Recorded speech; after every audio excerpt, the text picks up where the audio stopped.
আজি শেষ রাত্রিয়ে মহাপ্রলয় আরম্ভ হল। সাগর বানিয়ে কঠিন পৃথিবী ডুবাইতে লাগো।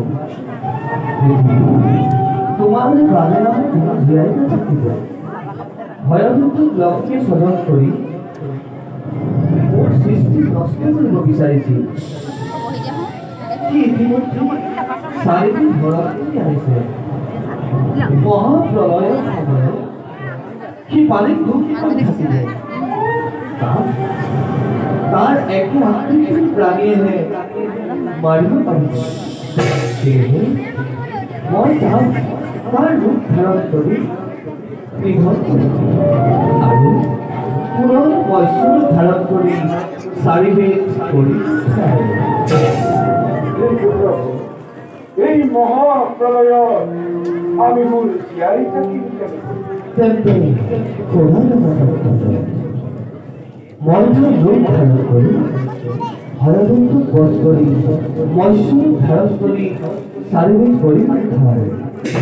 তাৰ পাছত তোমালোকৰ কাৰণে এখন ডাঙৰ নৌকা পঠিয়াই দিম। তাতে তোমালোক সকলো তৰু কৃষ্ণ পশু পক্ষী যি পোৱা পিছৰ গল্প চলন কৰিবৰ কাৰণে নাৱত তুলি যাবা। এই মহাপ্ৰলয় মাত্ৰ 7 দিন 7 ৰাত্ৰি থাকিব। মই ভয়ংকৰ বধ কৰি তোমালোকৰ ওচৰলৈ আহিম।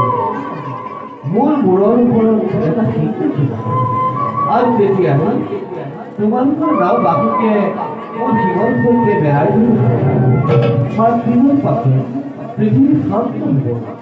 তেতিয়া প্ৰত্যেকেই নিজ নিজ কাম ব্যস্ত হ'ব লাগিব। সাৱধানে থাকিবা। মই আহিলোঁ দাদা সত্য বিপদত আমাৰ কৰি পৰিবাস কৰা